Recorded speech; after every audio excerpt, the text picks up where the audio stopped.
Good evening. My name is Derek Smith, and I'd like to welcome you to a very special interview with Dr. Shahrzad, Sabet, and Ben Schewel, the directors of the Center on Modernity and Transition, which was established in 2020. We're very fortunate to have them with us for the final session of the 2021 Association for Baha'i Studies Conference. The conference this year has been a kind of intellectual commemoration of the centenary of the ascension of Abdul Baha.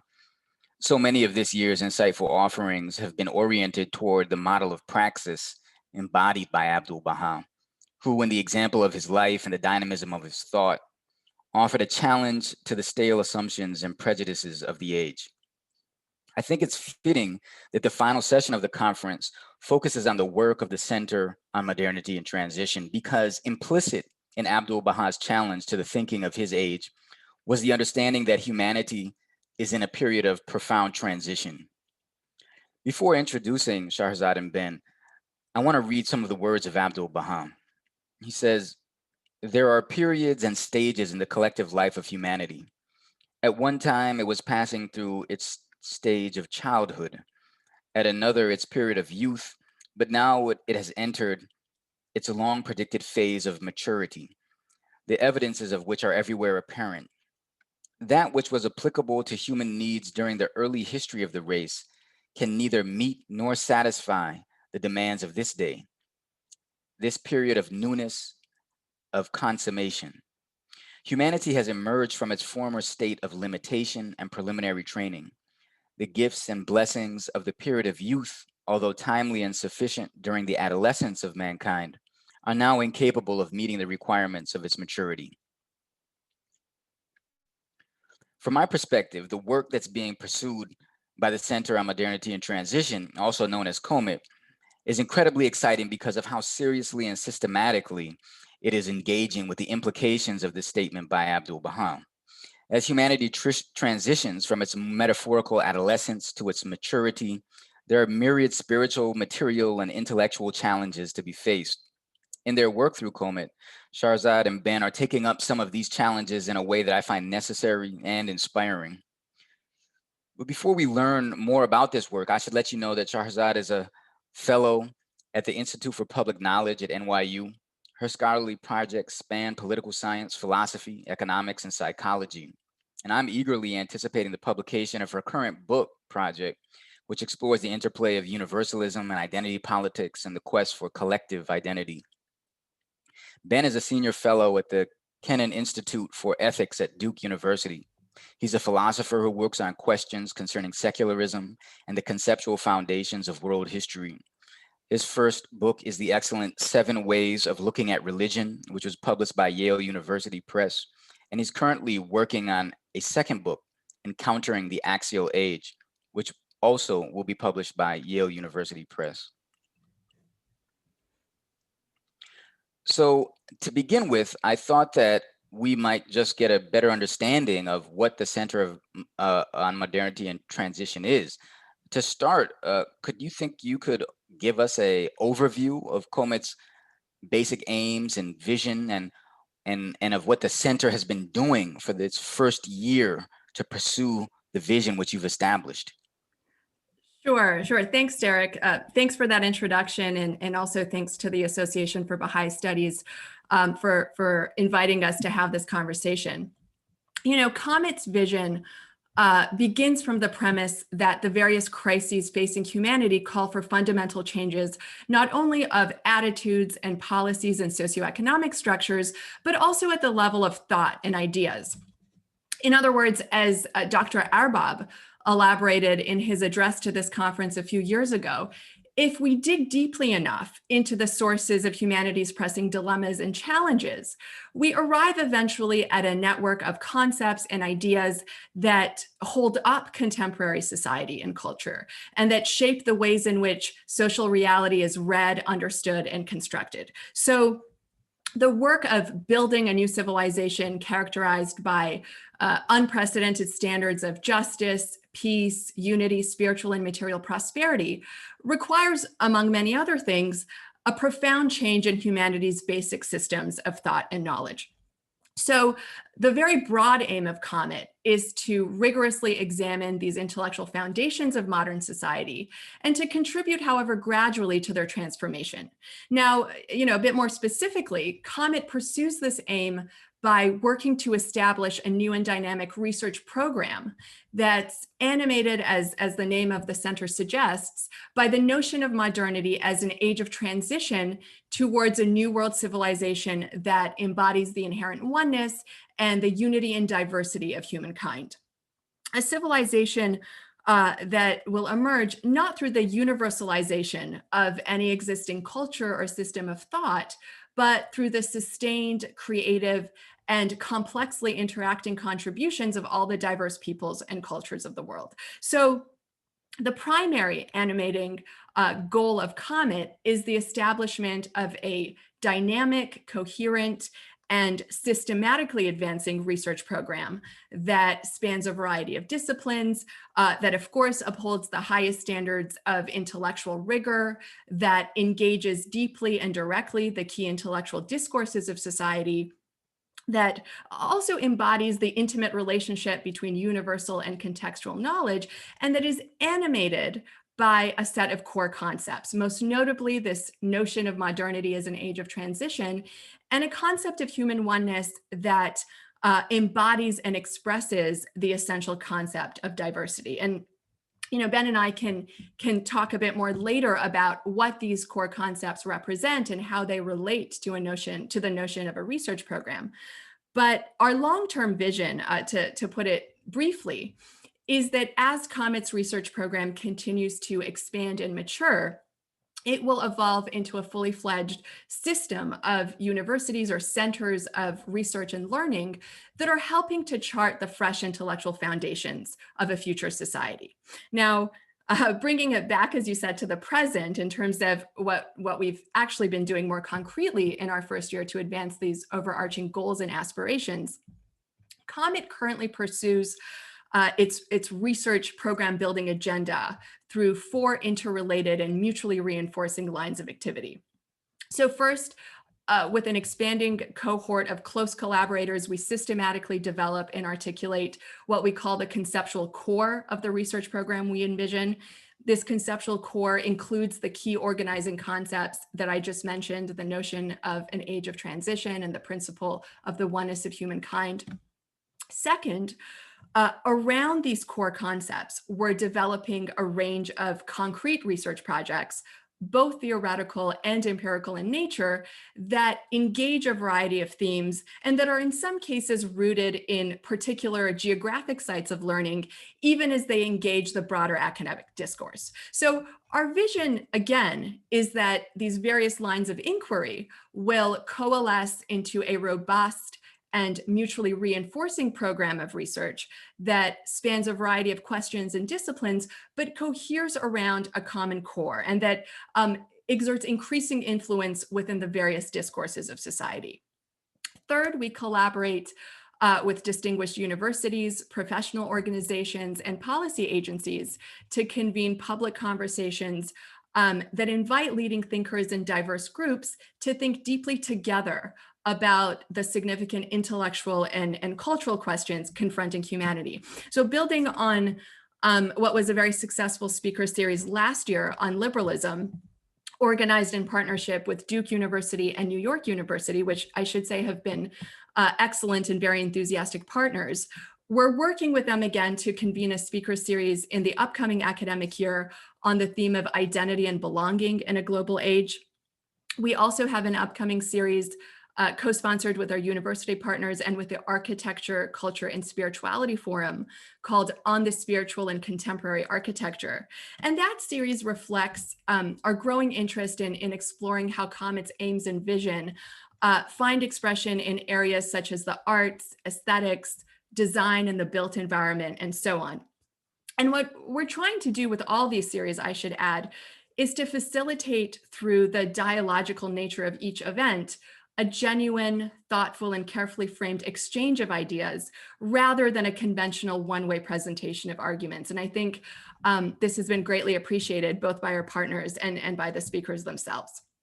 And finally, and importantly, COMIT is also initiating a range of courses and educational endeavors with the aim of building capacity amongst a growing network of researchers and collaborators to participate in the advancement of the center's evolving research endeavors.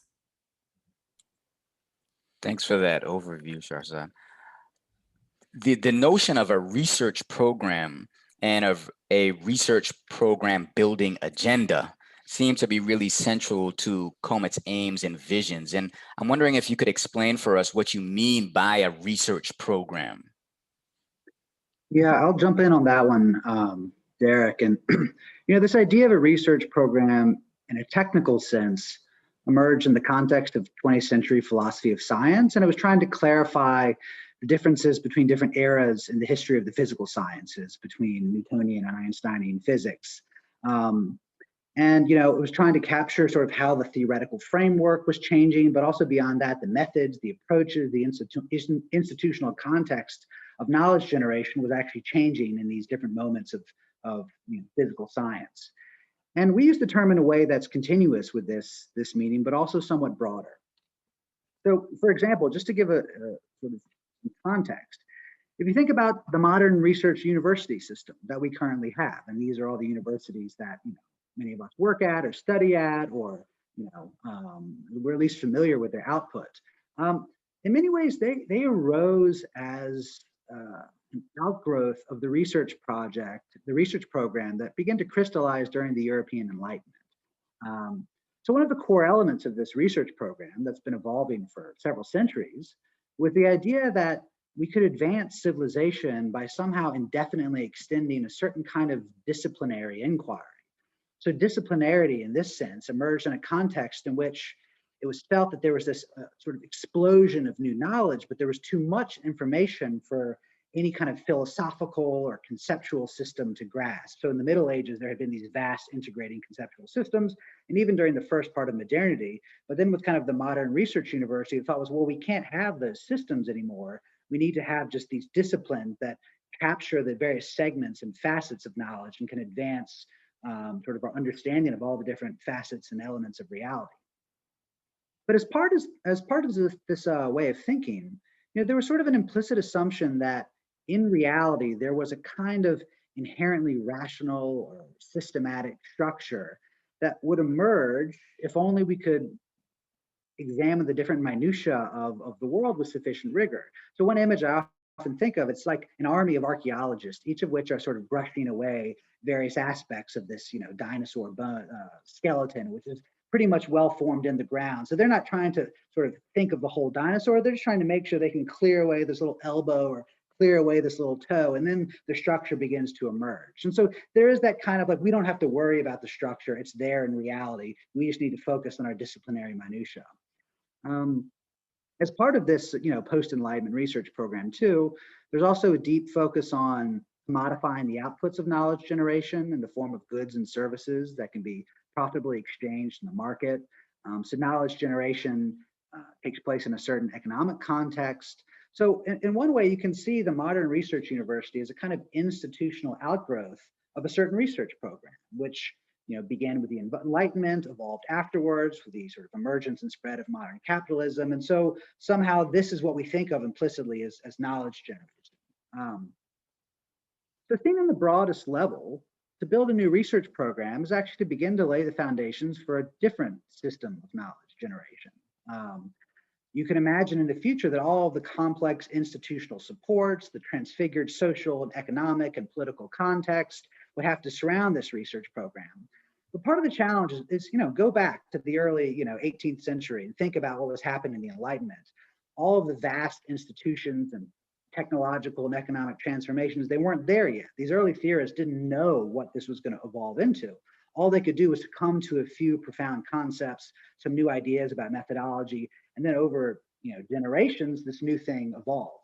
And so we really see ourselves as being in one of those situations as well, which is we can't specify what this research program will look like in the future.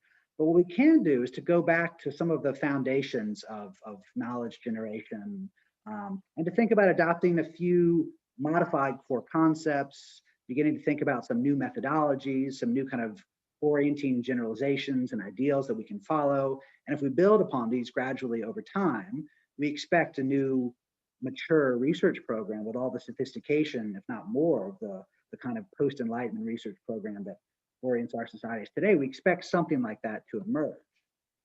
So, I think one other point just to clarify, and then again, this is part of that whole sort of history of the philosophy of science, was it's not as if you have these two research programs that sort of aren't locked in opposition to each other. That actually, if you go back and look at sort of how the history of science evolved, there's borrowing, there's intermingling, there's drawing upon strengths. Someone tries something new, this is integrated into this approach, and it's really over a long period of time that these big shifts emerge. So we're not really envisioning ourselves as being in any way opposed to the kind of post-Enlightenment research program that operates, in our societies today. It actually is the source of incredible, remarkable achievement that we want to learn from, to benefit from, the discourses we want to contribute to, draw insight from. But we do also think that there are these deep limitations, and that what COMIT aspires to do is to be one amongst a range of voices and actors who will contribute over time to the emergence of a new research program and the fullness of the possible meaning of that term. Thank you, Ben. I think we'll come back to the idea of a research program, and in particular, what makes COMIT's envisioned research program distinctive. But first, I want to turn to the timeliness and the relevance of COMIT to our current intellectual context, right?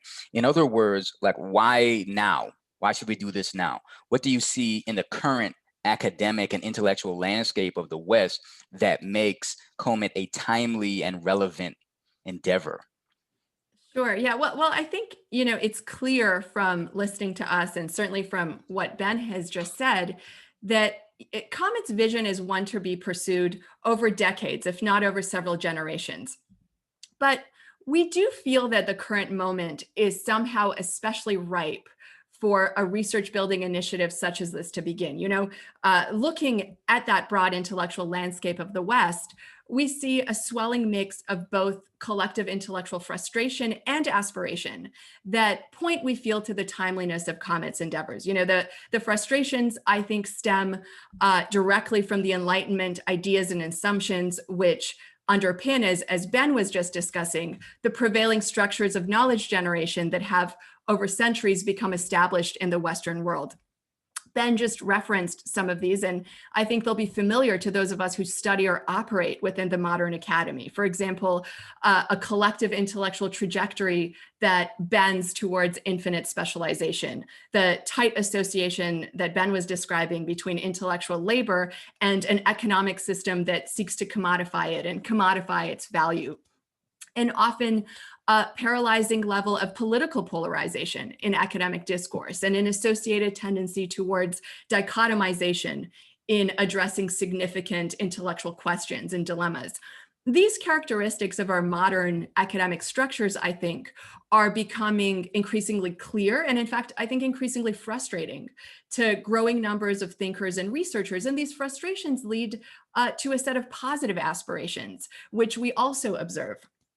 For example, a growing chorus of voices aspire to elaborate new ways of understanding contemporary social reality that transcend these well-worn debates between Western universalists on the one hand and those who adopt, let's say, a countervailing posture of continued critique on the other.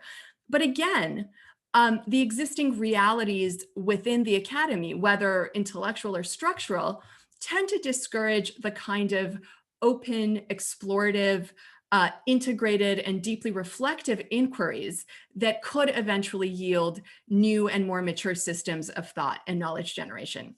Needless to say, young academics are often siloed along various lines, be they disciplinary or methodological lines, or boundaries that somehow separate theoretical or normative inquiry from empirical research. And I can certainly say, from the experiences of many friends and colleagues with whom I've had these discussions throughout graduate school and beyond, there's also often a mismatch between the yearnings of researchers for creative, open, normatively inspired, but rigorously executed intellectual inquiry on the one hand, and the opportunities or outlets in the academy that are available for doing this kind of work on the other. And where those opportunities do exist, the demand for them usually far exceeds the supply. So, having said all of these things, we feel that powerful historical forces, as well as a resulting set of very palpable contemporary realities, all suggest that the space is open for an organization such as COMIT, which is independently established, vigorously oriented towards the long term, pursuing an integrated program of both conceptual and empirical research, and animated by a set of highly relevant and fertile core principles to help crystallize these yearnings and these burgeoning intellectual aspirations into forms of inquiry that are, let's say, more suited to the imperatives of our age. And I also want to add that the timeliness of this endeavor is also apparent, we feel, if one looks at the Baha'i intellectual landscape. As this conference very clearly demonstrates, Baha'is place a great deal of emphasis on the vibrancy of their intellectual life, on the intellectual life of their community, and especially on the contributions of their intellectual labors to the betterment of society. So in the North American context, through the extensive efforts, for example, of the Association for Baha'i Studies and the Institute for Studies in Global Prosperity, an enormous amount of capacity has been raised and continues to be raised within the Baha'i community for intellectual endeavors and for contributions to discourse. So the question, or I should say one of the questions before us now is, how do we take this surging capacity and translate it systematically and sustainably into a set of sophisticated research programs that contribute to the construction of a more just, peaceful, prosperous, and spiritually enriched social reality? In other words, how out of this wonderful rising tide of intellectual activity and capacity will a range of rigorous and systematically advancing research programs emerge to help chart the intellectual foundations of this future civilization that we envision? And as Ben mentioned, COMIT sees itself as one amongst a broad range of endeavors that will contribute to the advancement of this process. Right. So if COMIT is, as you said, like one among a growing number of endeavors, sort of recognizing what we could call the stale sort of element of academia today and intellectual inquiry, and there are these endeavors that are trying to lay the foundation for a systematic intellectual inquiry, what makes COMIT's research program different or distinctive? Well, I think, like I had mentioned, part of the challenge that we face is that it's still the early days of this process. And so one can't describe with all clarity what, things will look like in 100 years. But at the outset, what we can say is that there are a number of core concepts, that really organize our thinking and the basic strategies of COMIT that do, I think, bestow a certain distinctiveness on the kind of research that we're beginning to pursue. So the first of these ideas is modernity as an age of transition. So again, I was talking earlier to think about the kind of Enlightenment and post-Enlightenment as a kind of research program. Then at the base of this research program, you could say there's the prevailing idea of modernity as an age of fulfillment. So the basic idea there would be that, this form of civilization that arose in Western Europe, that then has, taken hold in North America and in various other places throughout the world. It's involved intermingling of philosophical rationalism, modern science, industrial technology, capitalism, liberal democracy, and that this form of civilization carries within it the potential to realize all of humanity's highest aspirations. So there's a sense in which no higher form of civilization could, if not perhaps ever be envisioned, but definitely not realized in a practical and just and appealing sense. So all future progress within this kind of Enlightenment and post-Enlightenment research program is envisioned, whether explicitly or implicitly, as the gradual realization, optimization, and reformation of the basic civilizational framework that emerged in the modern West. So this assumption is built deeply into our basic views of history. It shapes our sense of what are the most pressing social, political, economic, moral, and technological dilemmas of the day. And because of that, it shapes the way we think of what are the pressing intellectual dilemmas, what are the research questions that we ought to pursue, what are the practical policy angles that we ought to consider reasonable or plausible, how should we go about solving those problems, what's our strategies of social transformation be? So, there's this idea of modernity as an age of fulfillment, which is very important. But there are obviously, other attempts to push back on that idea. To point out all the limitations and the problem with this kind of triumphalist vision of modernity. And I think, this kind of term critique or critical theory or deconstructionism or postmodernism are often names for sort of a constellation of attempts to point out the limitations of that triumphalist vision of modernity. But one of the things that I find really interesting is that if you look closely at these critical discourses, they tend to go in one of two directions. Again, there will obviously be variances, but in general, that's what I see. So the first is that they basically continue to embrace the idea of modernity as an age of fulfillment.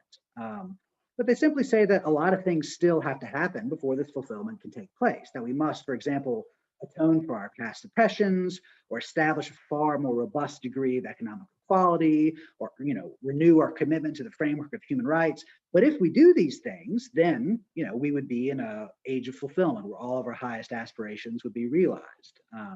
So somehow the promises of Western modernity, they're just a bit more delayed, but they're still the promises that we pursue.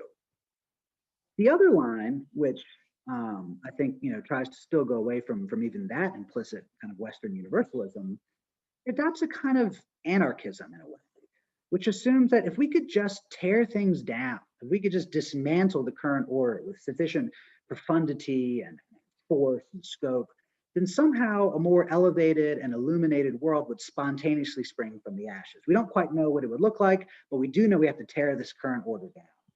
But then again, so you ask these people to describe the better world they envision, and it might involve sort of some pretty obvious intermixtures of kind of established liberal and socialist thought, or it might sort of invoke past eras of kind of pre-modern forms of civilization. Well, if we could get back to what it was like in the medieval period, or like pre-agrarian society, then things would be much better.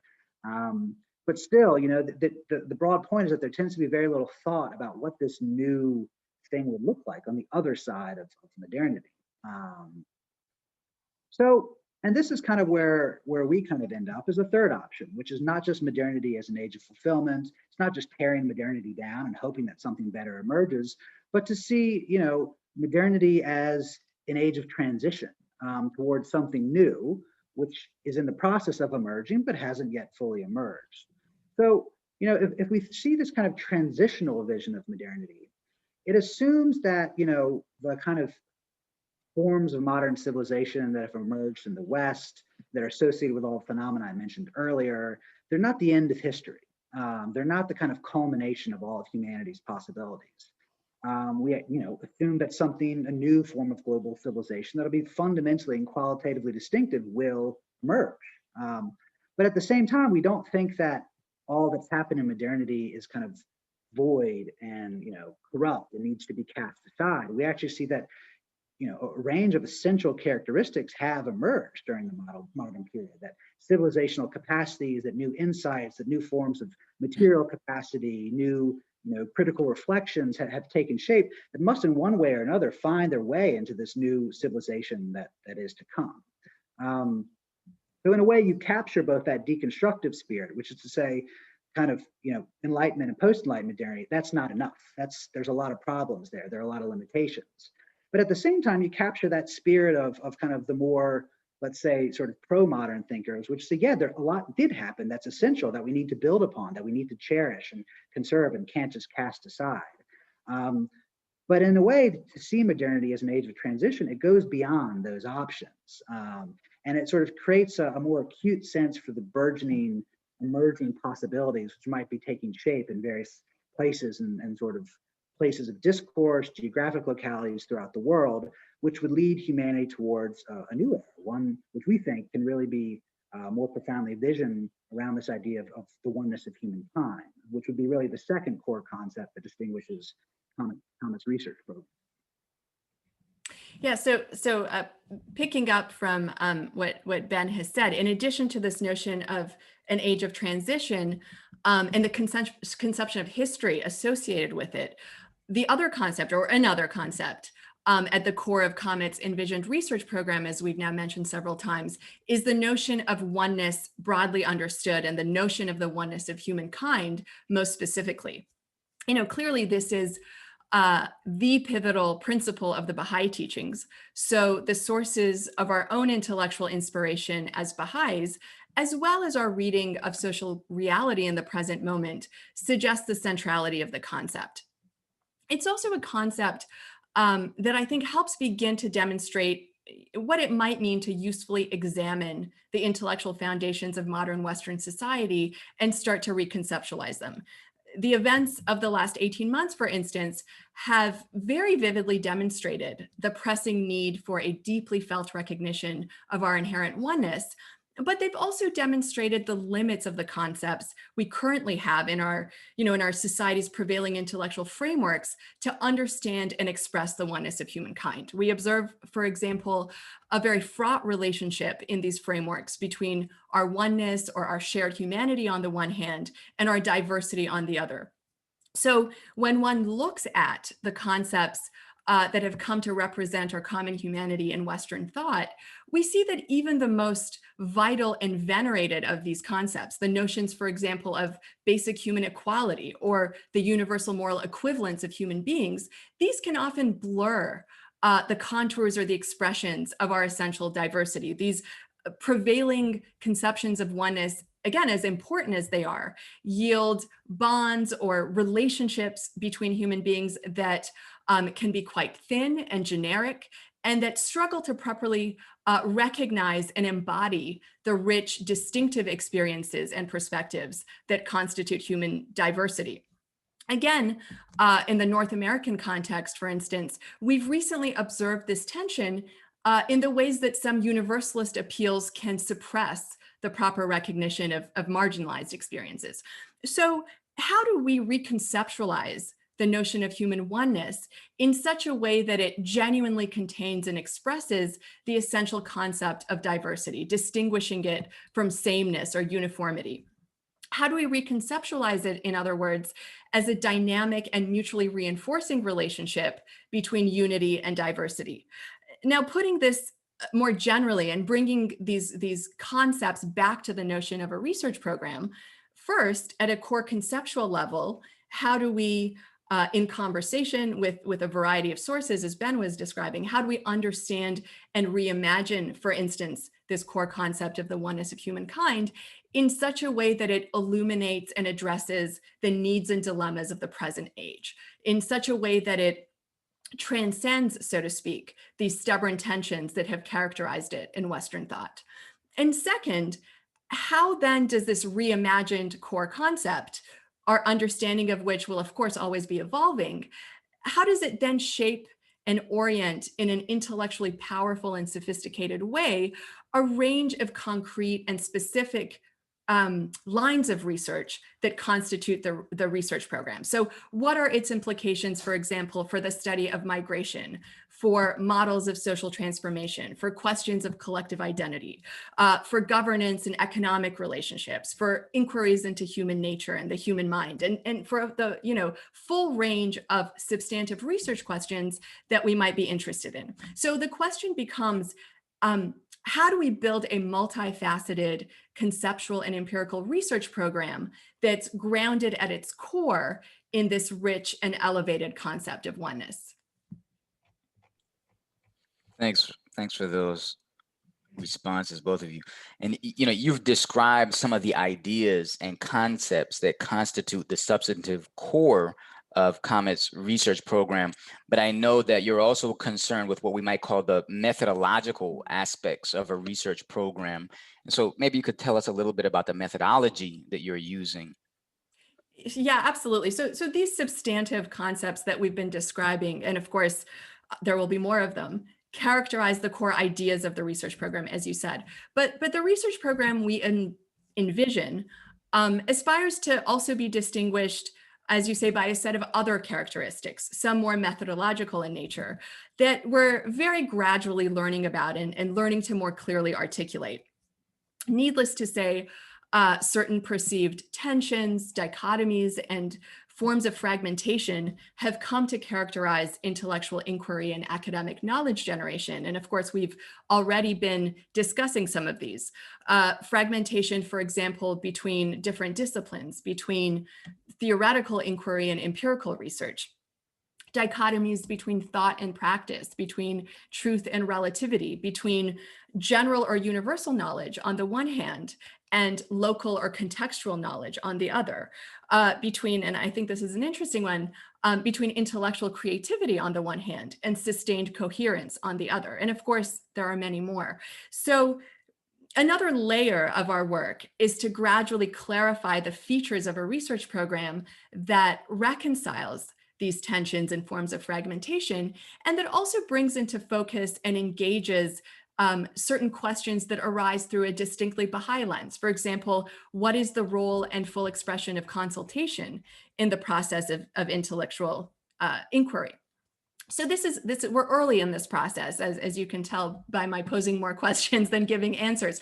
But maybe just to give you a very brief example of how we think about these things.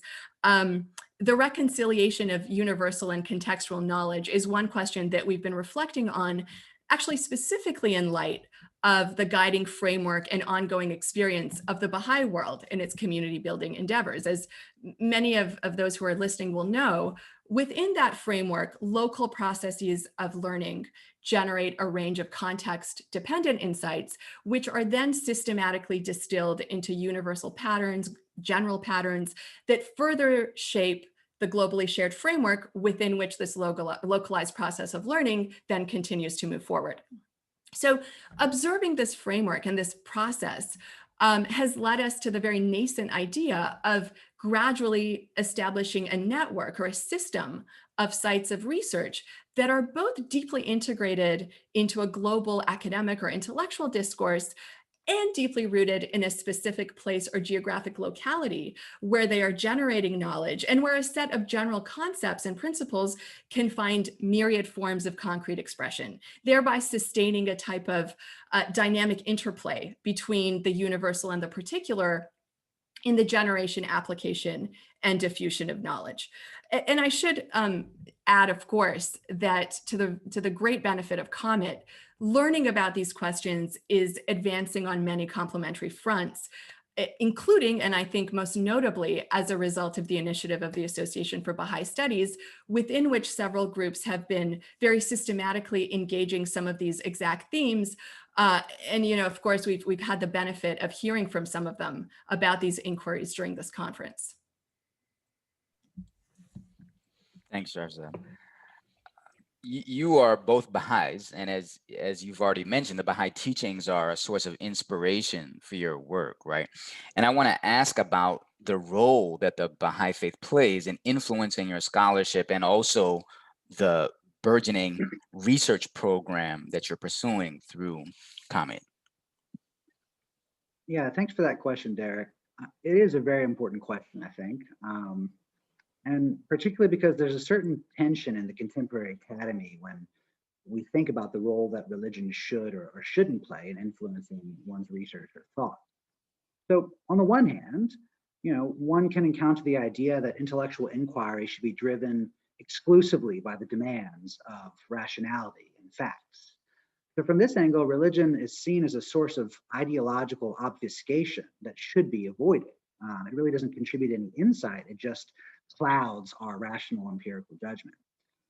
At the same time, you can find a growing number of voices that assert, and sort of rightly, the fact that everyone, even the most rationally empirically oriented physical scientist, is led by certain experiences and commitments to consider certain things interesting, intellectually viable, certain lines of research promising or compelling. So we're all shaped by those prior commitments and experiences.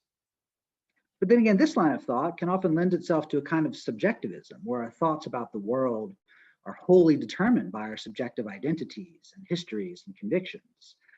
So in, I know in the research that Shahrzad and I pursue, and the labors of COMIT and many other people here at this conference, we're trying to find a way beyond these two extremes, kind of religion as a source of obfuscation that we're scared to talk about, or religion as just sort of a form of radical subjectivism that defines us and overdetermines our vision of the world. So it's clear that we all do have certain background experiences and histories and convictions that shape our minds and our research. But it's also clear that our ultimate goal should be to illuminate reality, not just to express ourselves.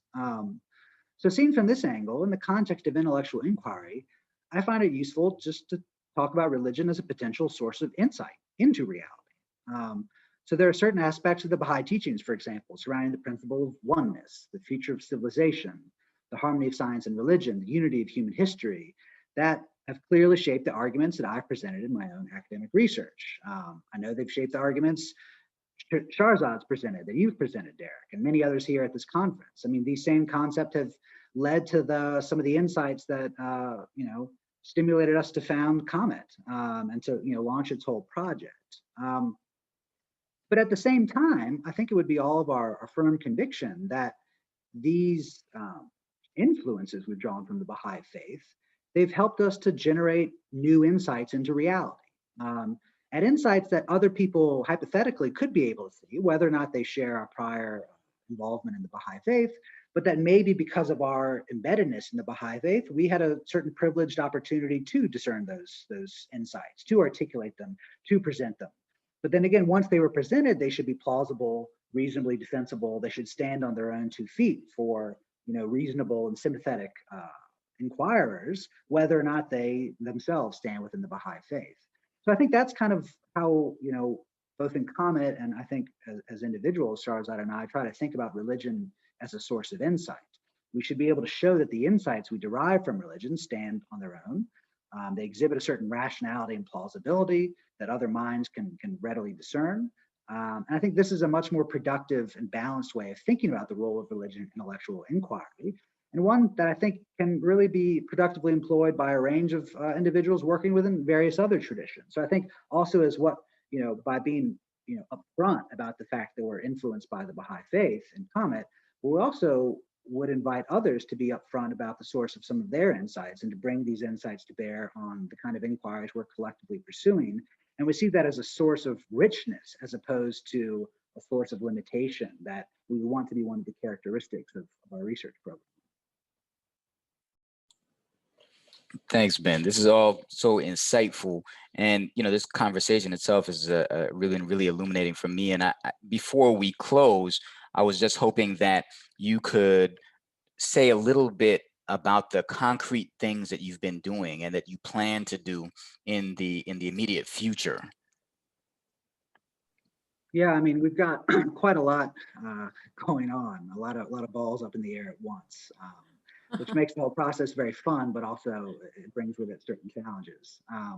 But just to give a brief survey, we've got, as Shahrzad already mentioned, we're co-sponsoring 2 online speaker series in the coming academic year, one of which is called Identity and Belonging in a Global Age, and the other on the spiritual and contemporary architecture.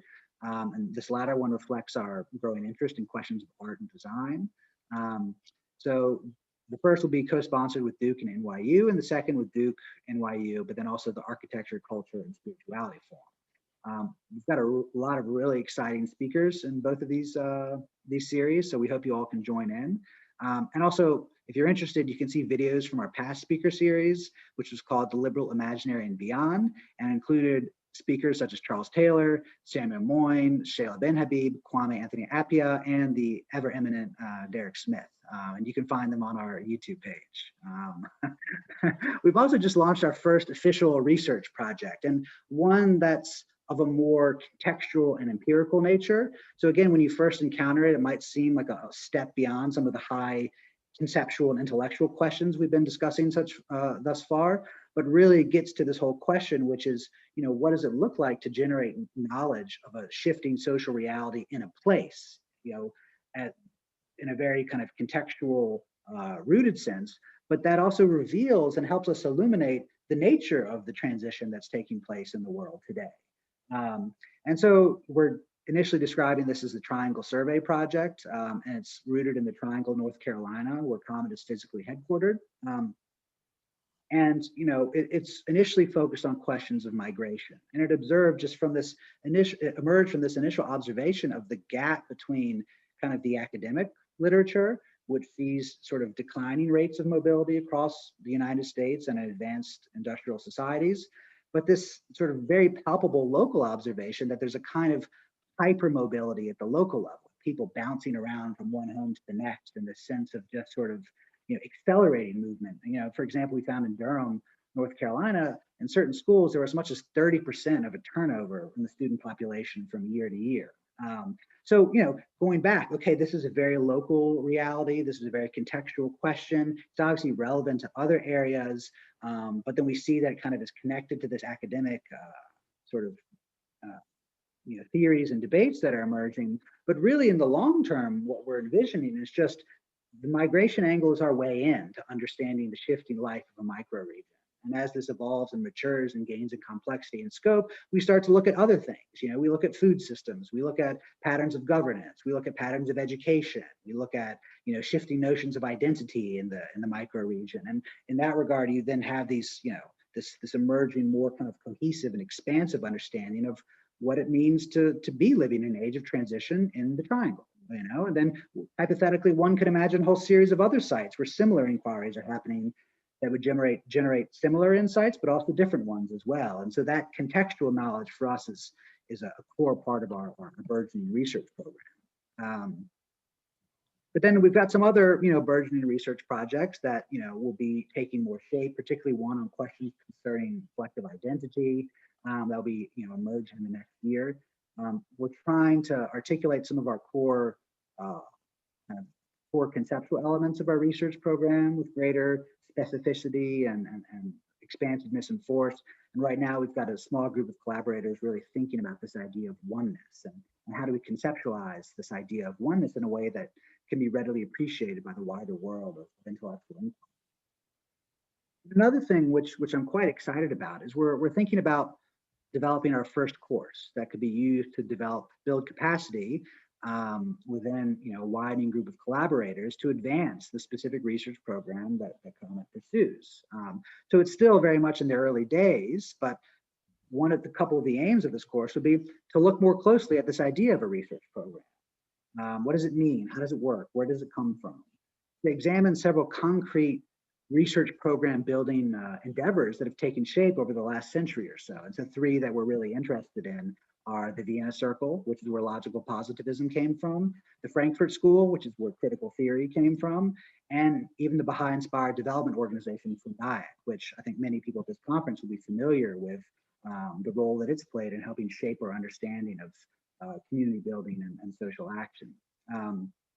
Beyond that, the course would, again, try to look at some of these basic core concepts that would be part of our burgeoning research program. So the ideas of modernity as an age of transition, also of oneness, but then it would also look at some of these other questions about knowledge generation, about disciplinarity, about universal and contextual knowledge, all the things that Shahrzad was mentioning above. And then a third facet of the course that we're thinking about are, what are some of the characteristics of the kind of intellectual endeavors and outputs and creative sort of processes that we think are important to advance. And so again, we would talk about topics such as focus, about the generation of insight, about developing a sense for polarities and dialectics and how to avoid getting caught in those, about the rhythms of organic growth and how that differs from a kind of mechanical output. And again, just trying to conceptualize but capture a different spirit of intellectual labor, which would express itself, at the level of our individual works, but also collectively give rise to different conversations, different modes of collaboration as well. But again, this is all still very much in flux, and we could probably say something very different about it in a few months. And then, of course, there's the whole administrative, bureaucratic dimension of building an organization. It takes a lot of work to get the right kind of website, to raise all the funds that we need to ensure not just the long-term sustainability of the organization, but that we can do all the things we're planning to do. We have to apply for grants. We have to cultivate relationships with collaborators, with partners, with institutions. There are an expanding array of legal and financial and accounting nuts and bolts that we have to tighten. It takes time to explore possible new lines of inquiry and research. Some of these explorations come to fruition, and a lot of them kind of peter out after a while. Also, we have to articulate and record our learnings in a way that's useful for ourselves, but our collaborators. And so again, many of these things are occupying our time, but they're all advancing very rapidly and in a way that gives us a lot of enthusiasm and excitement for the work. Well, thanks so much, Ben, for laying out the vision that we can see on the horizon. And I really appreciate the opportunity to just, as I said, be able to hear more about COMIT. And so thank you very much, Ben and Shahrzad. I really appreciate it. Thank you, Derek. Thanks so much for guiding the conversation and for doing this. Yeah, we're very grateful. Also to the Association for Baha'i Studies for giving us the opportunity not just to share a bit what we're doing, but for us to have had to reflect on it all and articulate it in a way that makes sense. It actually was a very useful exercise. And so we're grateful for the opportunity. Yeah. This has been great. Thank you. Thanks. Thanks.